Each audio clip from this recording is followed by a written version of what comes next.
एक छोटी सी आदत से खुशहाली।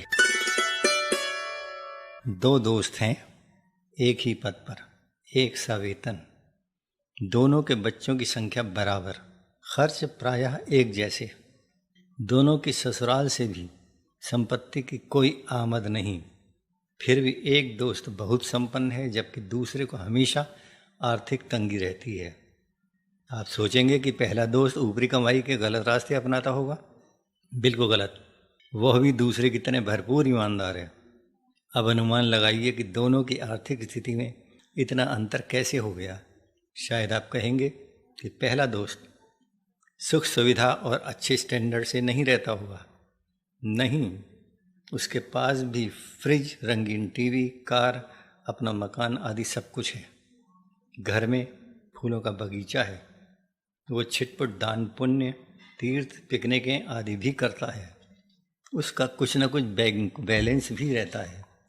वो वक्त ज़रूरतमंद दोस्तों और माताहतों को अच्छी खासी रकम बिना ब्याज के उधार भी देता रहता है, जिसके बारे में उसका एक दोस्त तो कहा करता है कि उसने अपने इस स्वभाव के कारण ही पिछले 25-30 साल में बैंक से मिल सकने वाला इतना ब्याज गंवा दिया है कि उससे वो एक किराना भंडार खोल लेता। उसकी इस खुशहाली का श्रेय उसकी एक छोटी सी आदत को जाता है। ऐसी आदत जिसका ज़्यादातर लोग मजाक उड़ाते हैं। वो आदत है फिजूल खर्ची से बचने की आदत। इस आदत को आप कंजूसी इसलिए नहीं कह सकते कि उसके पास उसके दोस्त की उपलब्धियों से कुछ कम नहीं है।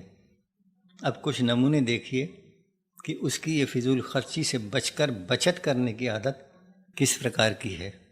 वो सुबह शाम साल भर एक तरफ इस्तेमाल किए जा चुके कागज़ों को अपने समस्त लेखन के काम में लाता है, जिन्हें सामान्यतया यूं ही फेंक दिया जाता है।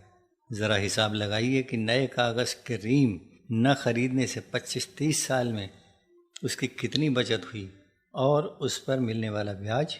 इस बात पर पहले हंसिए पर बाद में आपको गंभीर होना पड़ेगा। हर 6 साल में रुपए दुगने हो जाते हैं।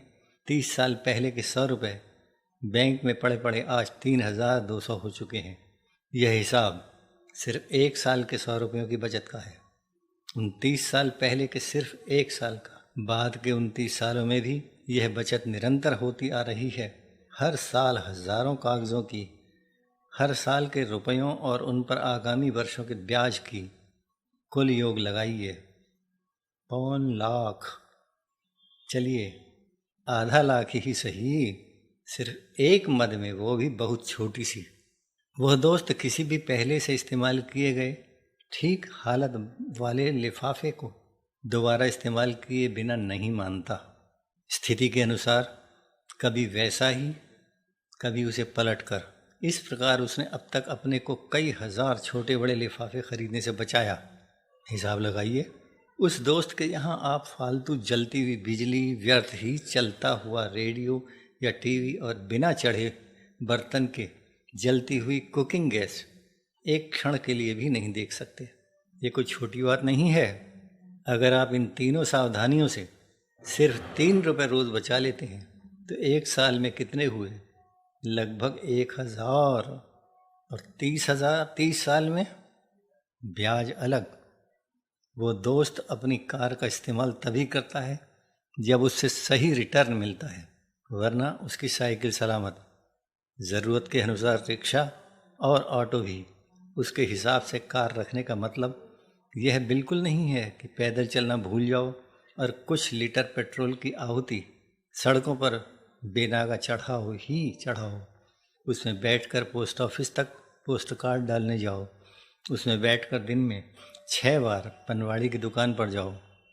पान तंबाकू का खर्च, उस दोस्त का पान का खर्च 0 के बराबर है। शादी ब्याह आदि में पान खाने और 10-5 रुपयों के रोज़ खाने में बड़ा अंतर है।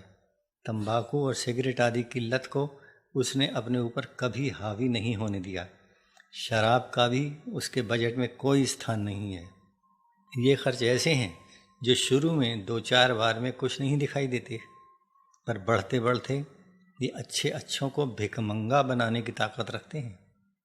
और बढ़िए, उस दोस्त के पास टीम टाउन वाले 8 जोड़ी जूते और 8 जोड़ी कपड़े नहीं हैं।